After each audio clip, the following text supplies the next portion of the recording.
छात्र छात्राओं नमस्कार, सुप्रभात। आशा है आप घर पर होंगे, सुरक्षित होंगे, कुशल मंगल होंगे। हम आज आपकी ऑनलाइन शिक्षण पुनः शुरू कर रहे हैं छुट्टियों के बाद, और आज हम आपको हिस्ट्री का पाठ 3 भूमंडलीकरण विश्व का बनना के बारे में आपको बता रहे हैं, समझा रहे हैं।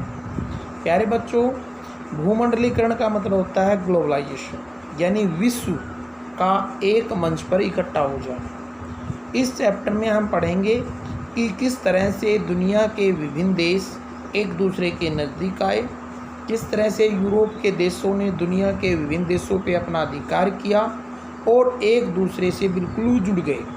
अमेरिका, ऑस्ट्रेलिया, एशिया के भारत, पाकिस्तान, चीन, दक्षिण अफ्रीका, अफ्रीका महाद्वीप के अन्य देश किस तरह से यूरोपियन लोगों के प्रभाव में आए और किस तरह से उनका एक दूसरे देशों पर प्रभाव पड़ा। विश्व में घटित घटनाओं का एक देश से दूसरे देश पर क्या प्रभाव होने लगा। तो सबसे पहले हम चर्चा करेंगे कि 17वीं शताब्दी के से पहले होने वाले कौन कौन से वो आदान प्रदान थे, उनके उदाहरण समझेंगे। प्यारे बच्चों, प्राचीन काल से ही दुनिया एक दूसरे से जुड़ी हुई थी, लेकिन इतनी गहरी नहीं थी। कुछ देश आपस में, कुछ क्षेत्र आपस में जुड़े हुए थे और विभिन्न महाद्वीप, विभिन्न क्षेत्र एक दूसरे के साथ टच थे।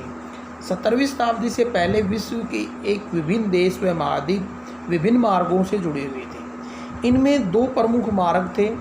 एक था रेशम मार्ग, जो एशिया का था, जो यूरोप को, मध्य एशिया को चीन और भारत से जोड़ता था। प्राचीन काल से ही चीन भारत से होता हुआ एक मार्ग जाता था, जिसमें मध्य एशिया से होता हुआ यूरोप तक पहुंचता था। यह मार्ग रेशम मार्ग से नाम से जाना जाता था। इस मार्ग में रेशम का व्यापार होता था और भारत के सूती कपड़े और गर्म मसालों का विश्व के अन्य देशों में जाते थे, और उसके बदले में वहाँ से सोना और चांदी आता था। इसलिए प्राचीन काल से भारत सोने की चिड़िया कहलाता था। दूसरा है अमेरिकी व्यापार का आदान प्रदान। 16वीं शताब्दी में जब यूरोप के खोजी यात्रियों ने अमेरिका की खोज कर ली 1492 में कोलंबस ने, तो यहाँ से अमेरिका से और एशिया के विभिन्न समुद्री मार्गों की खोज कर ली, तो अमेरिका और यूरोप के बीच व्यापार होने लगा। वहाँ से विभिन्न प्रकार के फसलें, खाद्य वस्तुएं अमेरिका से यूरोप और दुनिया के देशों में आई।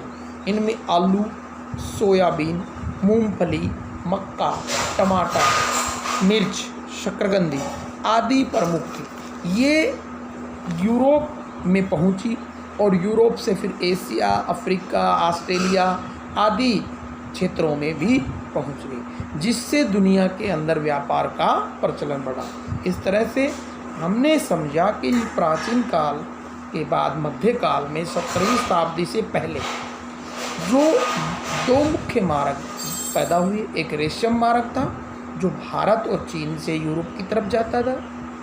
दूसरा मार्ग था अमेरिकी मार्ग, जो अमेरिका से यूरोप की तरफ आता था, और उनमें बहुत सी चीज़ों का आदान प्रदान होता था। अभी हम आगे पढ़ेंगे कि प्रश्न अगला है कि बताएं कि पूर्व और आधुनिक विश्व में बीमारियों के वैश्विक प्रसार ने अमेरिकी भूभागों पर उपनिवेश किस प्रकार स्थापित करने में मदद की।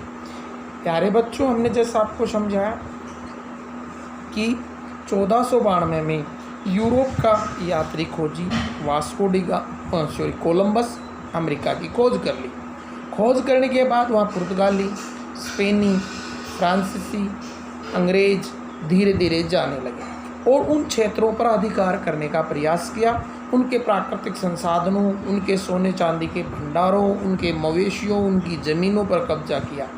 लेकिन इसके लिए उन्होंने युद्धों की बजाय एक नया तरीका अपनाया और उन क्षेत्रों पर अधिकार किया। वो तरीका था बीमारी। वो अपने साथ ऐसी बीमारियों को लेकर गए जिनका यूरोप में तो इलाज था। यूरोप के लोग जिनका प्रयोग करके अपने आप को बचा सकते थे, दवाइयाँ लेकर, रोग प्रतिरोधक क्षमता, टीके लगाकर, परंतु अमेरिका के लोग इससे लड़ने में असमर्थ थे और इसीलिए वो अपने साथ एक बीमारी ले गए, और इनमें सबसे प्रमुख बीमारी थी चेचक। चेचक वो सैनिकों और अफसरों के साथ वहाँ लेकर पहुँचे और लाखों की मात्रा में अमेरिकन लोग इससे पीड़ित हो गए, अमेरिकावासी इससे बीमार हो गए। और जब वो बीमार हुए तो उनकी इस बीमारी का इलाज उनसे संभव नहीं हुआ। यूरोपियन लोगों ने तो टीका लगा अपना इलाज कर लिया, परंतु अमेरिकन नहीं कर पाए और उसके कारण वहाँ लाखों लोग मर गए। मरने के कारण, उनकी बीमारियों के कारण, उनकी जो ज़मीनें थी, मवेशी थे, उन पर उन्होंने कब्जा कर लिया। बाद में उनके जो मवेशी थे उन पर भी उन्होंने कब्जा किया। बहुत से मवेशी मरे क्योंकि वहाँ पर एक बीमारी, रेडर पेस्ट बीमारी भी वहाँ गई। उस बीमारी के कारण पशु मरे, जबकि जो ये चेचक बीमारी गई इसके कारण आदमियों की मृत्यु हुई। बहुत ज़्यादा मात्रा में लोग मरे और उनकी ज़मीनों पर यूरोपियन लोगों ने अधिकार करके अपने उपनिवेश स्थापित कर लिए। इस तरह से आज हमने आपको समझाया कि भूमंडलीकरण के दौरान विश्व के कौन से मार्ग थे जहाँ व्यापार होता था और यूरोपियन लोगों ने किस प्रकार से अमेरिका के क्षेत्र पर बीमारियों की सहायता से अधिकार किया। भाषा आपको समझ में आया होगा। सभी बच्चे इसको ध्यानपूर्वक देखेंगे, सुनेंगे और प्रश्न को लिखेंगे। धन्यवाद।